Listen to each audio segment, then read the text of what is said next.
This podcast is sponsored by Stonefly, your trusted solution provider and advisor in storage, backup, and disaster recovery, hyperconverged and cluster servers, and public and private cloud. Welcome to your deep dive. Today, we're digging into a really fascinating shift happening in the operating system world, specifically how things are playing out in, well, a major global market.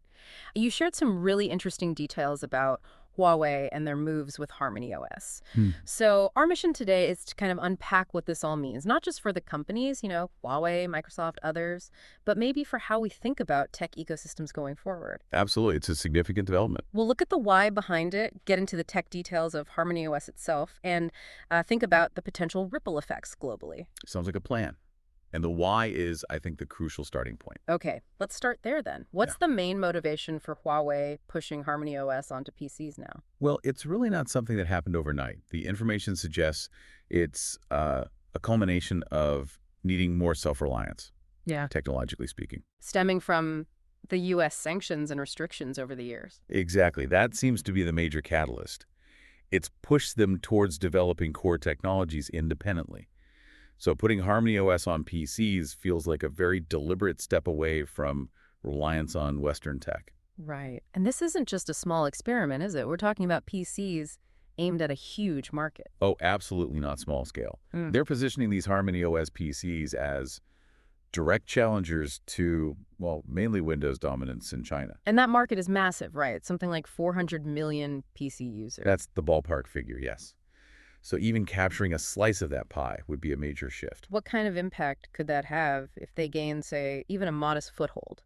Well, initially, you'd likely see it in government and enterprise sectors where there might be mandates or preferences for domestic tech. But longer term, if the ecosystem develops, it could spill into the consumer market too. And this isn't happening in a vacuum. You mentioned Microsoft's market share was already sort of slipping. That's what the trend indicates, yeah. Yeah. There's been a gradual decline for a while now. Factors being. A mix of things.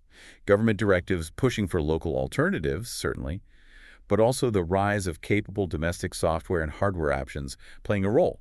It creates an environment where something like Harmony OS can potentially gain traction more easily than, say, 5 years ago. Interesting. And how are the established players like Microsoft reacting? You mentioned a new R&D center opening in Beijing. Yes, scheduled for January 2025. That definitely signals they're aware of these shifts and aren't planning on just standing by. So they're doubling down on their presence there. It seems like it. It suggests they recognize the importance of the market and are likely exploring ways to adapt, compete, and, maintain their relevance in the face of this homegrown competition. What might that look like? Adapting Windows somehow, or? Could be several things. Maybe tailoring versions of Windows to meet specific local requirements, perhaps fostering deeper ties with Chinese developers, or even looking at interoperability with emerging systems like Harmony OS, though that might be more complex. Right. It's fascinating how Harmony OS itself has evolved. It started out, back in 2019 as more of a backup plan. That's right. Initially, it seemed like a contingency, a plan B, in case they lost access to other operating systems, particularly Android for their phones. But now it's clearly front and center in their strategy. Absolutely. It's moved from contingency to core strategy. The fact that it's reportedly running on over 800 million devices now. 800 million, wow. Across what kind of devices? Everything from smart TVs, wearables, smartphones, tablets, even smart cars. And now, of course, PCs. That scale shows its growing importance to their whole ecosystem. Okay, let's get into the tech a bit. Harmony OS next. You mentioned it's a microkernel-based system, and crucially developed without US-based code. Correct on both counts. The microkernel architecture is quite different from the monolithic kernels found in, say, Windows or Linux. And building it without relying on US code is a major statement about technological independence. Can you break down what a microkernel means in simple terms? What are the potential upsides? Sure. Think of a traditional kernel, a monolithic one, as having almost all the core OS services running in one big, privileged space. If something goes wrong in one part, it can potentially affect the whole system. Okay. A microkernel, on the other hand, is much smaller. It handles only the absolute essential functions, basic communication between processes, memory management, that sort of thing. Other services, like device drivers or file systems, run as separate processes outside the kernel's core space. Ah, so it's more modular. Exactly. More modular, more isolated. The potential advantages are primarily in security and stability. If a driver crashes, for instance, it's less likely to bring down the entire OS. And security, you mentioned the attack surface. Yes, the theory is that because the core kernel code is much smaller and does less, its potential attack surface, the amount of code exposed to potential exploits, is significantly reduced. Huh? Some figures suggest it's drastically smaller, maybe even a tiny fraction compared to a traditional kernel. Like 11,000th was the figure mentioned? That sounds almost too good to be true. It's a claimed figure, and attack surface is complex to measure precisely, but the architectural principle behind it, less code in the most privileged part of the system, generally points towards better security potential. Okay. And what about performance? The data suggested some pretty impressive gains. The reported numbers are definitely eye-catching. Boot times being around 32% faster than Windows 11 on the same hardware. Yeah, and multitasking using almost 30% less memory. Those feel like things users would actually notice. Absolutely. A faster boot is always welcome, and using less memory for multitasking could mean a smoother experience, especially when running several apps at once or on systems with less RAM. How does the microkernel design play into that performance? Is it just because it's smaller? Partly, the leanness helps, Yeah. but also the way services communicate in a microkernel system, while sometimes adding a tiny overhead for message passing, can also allow for more efficient resource management and potentially less interference between different system components. Getting it right is complex, though. Right. Of course, the big elephant in the room for any new OS is apps. Always. The ecosystem challenge. Harmony OS currently has, well, fewer native apps compared to Windows or macOS. Significantly fewer, yes. Yeah. That's the major hurdle they face. So what's Huawei's strategy to bridge that gap? Just hope developers come along. It's more active than just hope, apparently. They're investing, providing development tools, incentives, trying to make it easier for developers to bring existing apps over or build new native ones. And they claim they're porting a lot of apps this year. That's the claim, yes. Bringing over many popular apps within the year. But building a truly deep and diverse app store takes time.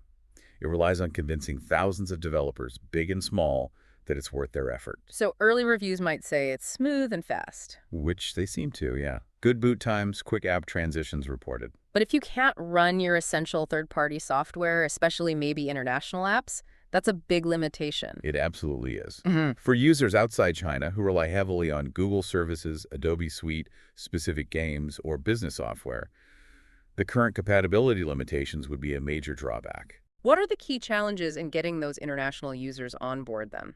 Trust is one. Then there's demonstrating a clear roadmap for app availability. They need to show that the apps people rely on will be there, either natively or through reliable compatibility layers. And they need to offer unique selling points beyond just performance to overcome the inertia of established platforms. Now, this isn't purely a software play. You mentioned the hardware side, too. Huawei developing their own chips, the Kirin 96C. Yes, that's a crucial piece of the puzzle. These are high-performance chips powering the new Harmony OS PCs. And they're using them in data centers, too. Apparently so.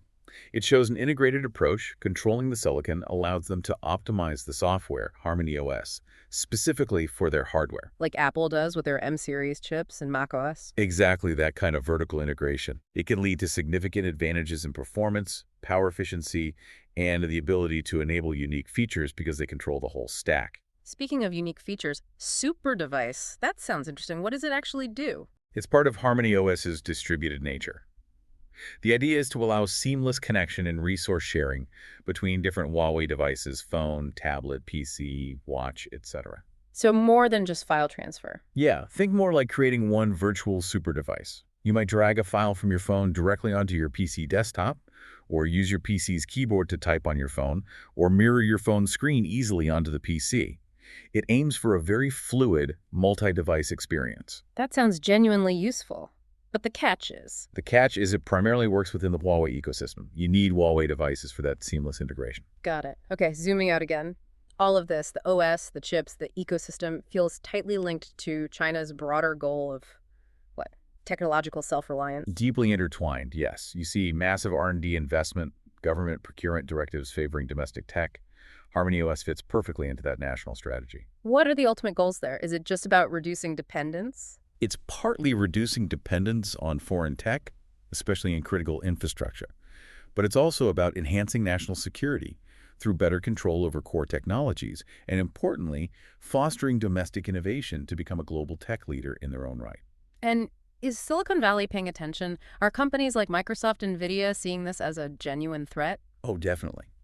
Leaked documents or reports suggest Microsoft, for one, views Harmony OS as a significant potential competitor. Maybe not everywhere initially, but certainly within China and perhaps other regions looking for alternative. And NVIDIA. NVIDIA seems more focused on the AI side, watching the development of what they call sovereign AI nations, building their own AI infrastructure, potentially using domestic hardware and software, which could impact NVIDIA's market for AI chips and platforms. Huawei's push fits that pattern. It's also changing the software landscape within China, isn't it? With less reliance on Western software. Right. You're seeing local alternatives really gain ground. Companies like Kingsoft with WPS Office, various Chinese cloud service providers. They're becoming the default choices for many users and businesses within the Harmony OS ecosystem, or just in China more broadly. How might that ripple outwards? Could those Chinese software companies become global players? It's possible. If they build strong products tailored initially for their huge domestic market, they could potentially refine them and then look to expand internationally, offering competition based on features, pricing, or different approaches that challenge the established Western software giants. Which leads to the big question, really. Can Huawei take Harmony OS global? Can they succeed beyond China? That's the multi-billion-dollar question, isn't it? What are the odds? What are the biggest hurdles? The hurdles are immense. You've got the entrenched dominance of Windows, macOS, Android, iOS. You've got the app ecosystem challenge we discussed, which is even bigger internationally. Building user trust and familiarity outside China is tough. Navigating vastly different regulatory environments, data privacy concerns, it's a steep climb. But potentially appealing to countries also looking for non-Western tech alternatives. That's likely the angle they'd pursue, yes. Markets in Asia, Africa, Latin America, perhaps parts of Europe that might be more receptive to an alternative ecosystem, especially if it comes with competitive hardware and pricing. It could reshape the global tech map, but it's a long road. Absolutely fascinating. And through all these shifts, thinking about infrastructure, data security, it remains paramount, doesn't it? Constantly. Whether you're building a new ecosystem or using an established one, protecting data and ensuring reliable systems is fundamental. And for our listeners thinking about their own data strategies, it's worth remembering our sponsor, Stonefly.